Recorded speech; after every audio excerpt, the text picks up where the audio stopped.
Alors l'idée à la base de temps mort, elle est simple.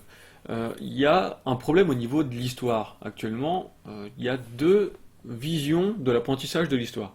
D'un côté, on a des anecdotes qui peuvent être plus ou moins drôles, plus ou moins originales, sur des sujets divers et variés, mais dans lesquels les fondements historiques sont parfois un peu trop mis de côté. Et de l'autre côté, on a une histoire très rigoureuse, très scientifique, avec beaucoup de dates, beaucoup de personnages, beaucoup de biographies, beaucoup de sites, bah, finalement beaucoup trop de contenu, ce qui rend l'histoire totalement indigeste et relativement chiante à écouter. Il faut quand même l'avouer. Et le problème, c'est que cette histoire très scientifique, elle est très mal utilisée. Euh, Prenons un exemple bateau, cette aberration totale qui est le devoir de mémoire. Alors, je vais m'expliquer tout de suite avant de me prendre des gadins sur la gueule. Je remets pas du tout en question le fait de commémorer des drames humains. On va prendre tout de suite ce qui nous vient à l'esprit, l'Holocauste. J'ai rien contre le fait de commémorer et de pleurer sur les victimes. Ça, c'est tout à fait normal de rendre hommage aux personnes qui ont été tuées lors de ce drame-là. Le souci pour moi, c'est que le devoir de mémoire nous pousse à pleurer sur des événements, mais nous encourage pas à les comprendre. C'est-à-dire que les générations aujourd'hui, ou les générations futures, qui vont pouvoir nous dire que exterminer des gens, c'est pas bien, ces personnes-là vont être incapables de nous dire qu'est-ce qui a mené à cette extermination.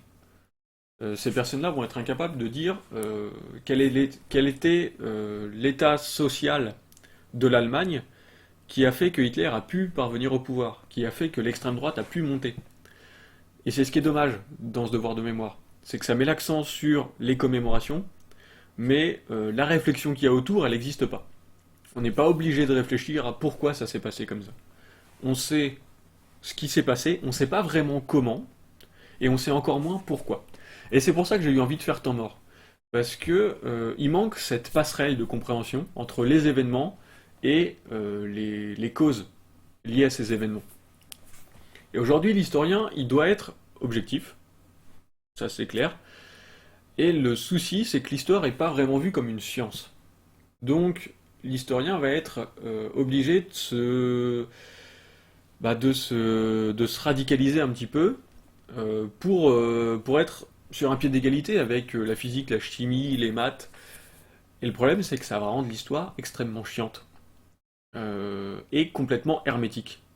Et c'est la raison pour laquelle voilà, j'ai eu envie de créer Temps mort avec ma vision de l'histoire, une histoire qui peut être légère, qui n'est pas obligée d'être hermétique, mais c'est pas à cause d'une légèreté que ça sera pas spécialisé.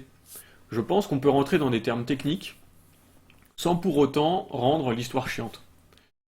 Et donc voilà, le but, c'est juste de rendre l'histoire accessible et de rendre, de donner envie de comprendre l'histoire. Pas uniquement de ressortir des faits, des dates, des grandes guerres, des grands hommes, pas de ressortir comme ça par cœur, mais vraiment de pousser à la réflexion.